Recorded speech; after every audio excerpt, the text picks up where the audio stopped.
When there is pattern, there is mathematics. What is pattern? First example, 1, 2, 4, 7, 11, so on and so forth. Now the numbers are changing, but there's a pattern, and then we want to use the mathematics to study the pattern. Now another example, a figure like this, and then here, and further another figure, another one here, so on and so forth. They are changing. There's a pattern. We want to use the mathematics to study the pattern behind. So how? We use symbols. We always use symbols to represent the real world. And when we use the symbols, we have the rules. Or you may say that it's a grammar. Just like we have the grammar in English, we have the grammar in Chinese, the same. Now, I would like to guide you to look at several examples here. Example 1. Say, there are some quantities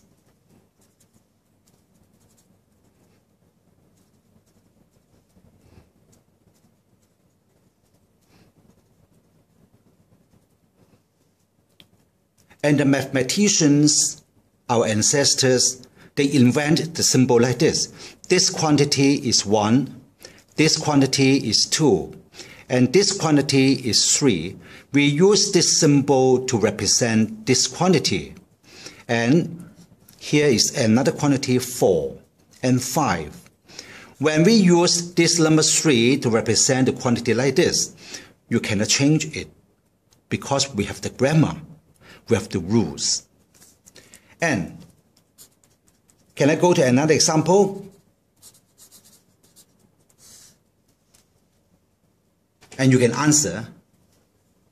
Now I have A plus A plus A plus A. Well, there's some pattern behind. Can we write a short form for this? Can you suggest? Yes. A plus A plus A plus A, that means 4A. So when we write 4A, all of us understand that it's A plus A plus A plus A. And how about this one?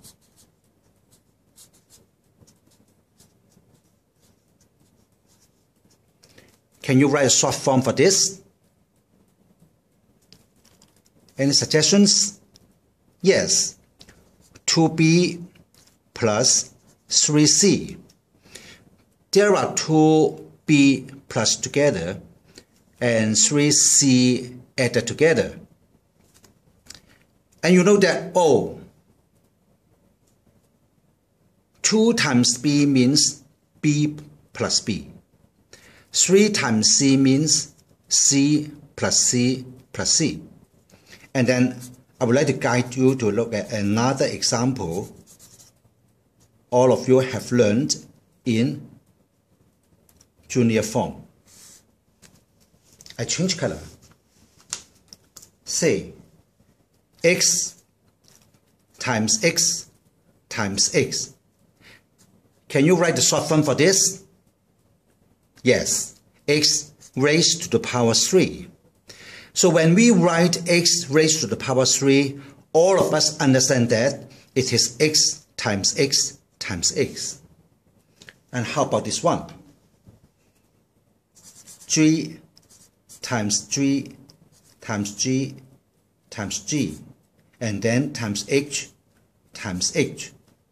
Can you suggest a short form for this? Okay.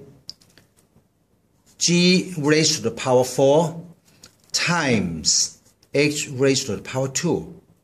Now we use the symbols to represent a trend, a pattern.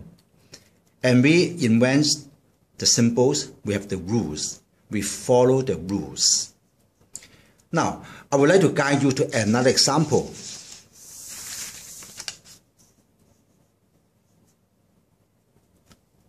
Example number 4, that's what we want to learn today.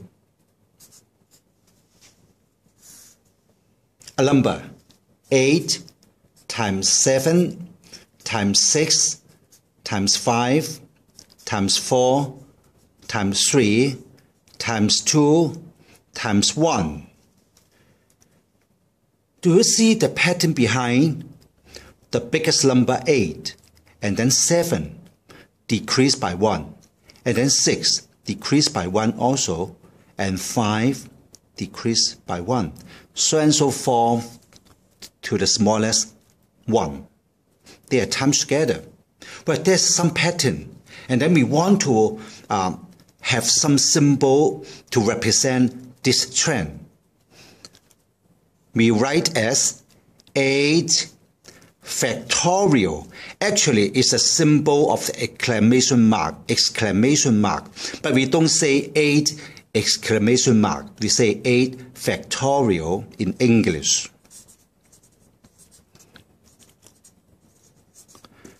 It has something to do with factor. All of these are the factors. 8 factorial. And then, can you write this?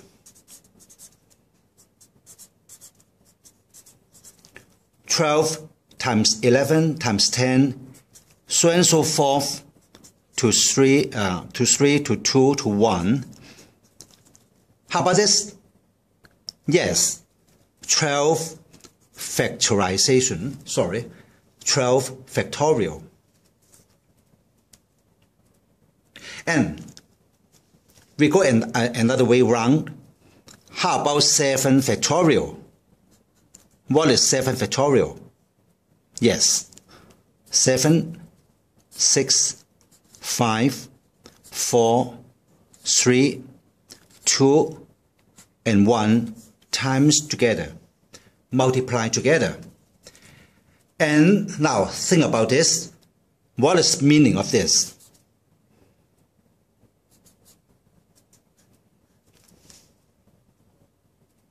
That means n is the biggest number. And then times. The next number decrease by 1. So n minus 1. Do you agree? N times another number, it is 1 smaller than the previous one. That means n minus 1 minus 1. That means n minus 2. How about this one? Yes, n minus 3. So and so forth to 2 to 1. Do you agree? Now, this is a symbol. Can I change to R? R factorial. What's the meaning of R factorial? Can you suggest? The biggest number is R. How about the next one? R minus 1. How about this one?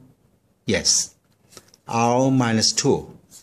So and so forth to 3 to 2 to 1. Right?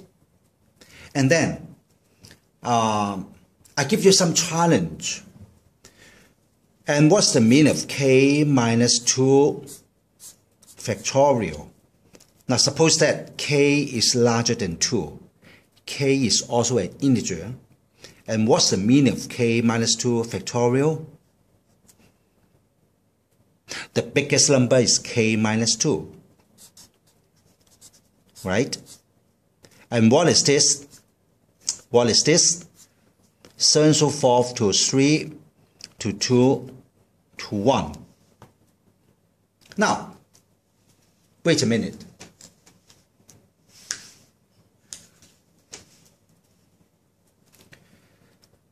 How can you write the short form for this?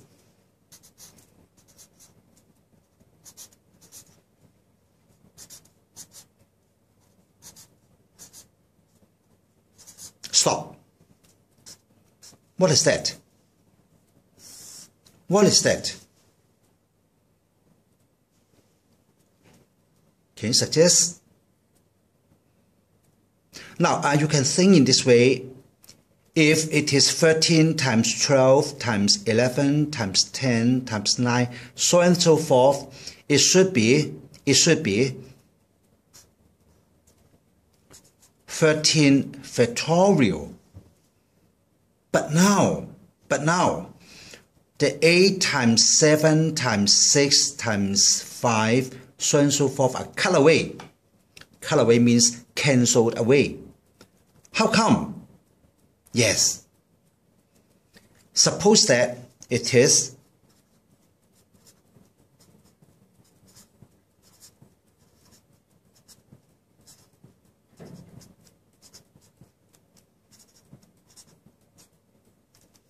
divided by 8, 7, 6, 5, 4, 3, 2, 1. Cancel away, cancel away, cancel away. Well, it gives 13 times 12, so on and so forth, up to 8. So I know that here, this expression is the same as 13 factorial over 8 factorial. Do you agree? Now once again,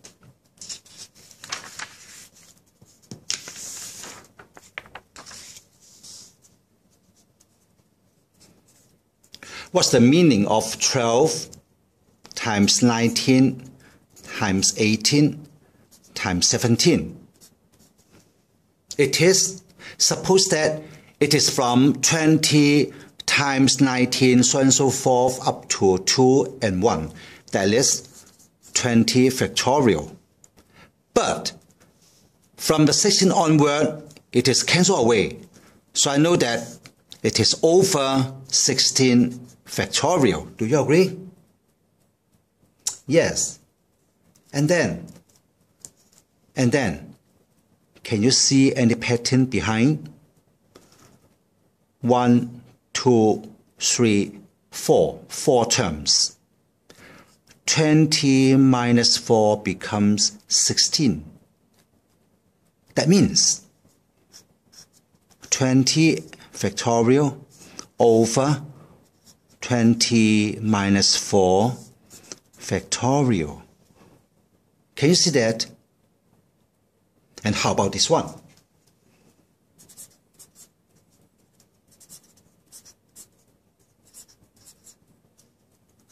How about this one? There were 1, 2, 3 terms times together. So I know that it is 25 factorial over what? 25 minus 3 factorial. 25 minus 3 becomes 22. That means from 22 onwards, cancel away. Right. It stops here. The 22 does not appear here. So it is right. And please think about this. N, and then n minus 1, n minus 2, so and so forth, up to n minus 6. Can you suggest how to write the short form?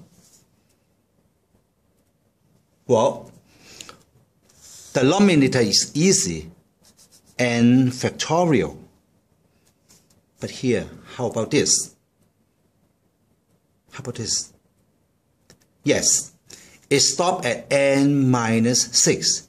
That means n minus 7 disappear. So I know that n minus 7 onwards cancel away. Do you agree? Or you may think in this way, n factorial over, think in this way, 1, 2, 3, 4, 5, 6, 7. n minus 0, n minus 1, up to n minus 6. There are 7 terms here. So I know that n minus 7 factorial. Have you got it? We end at this point.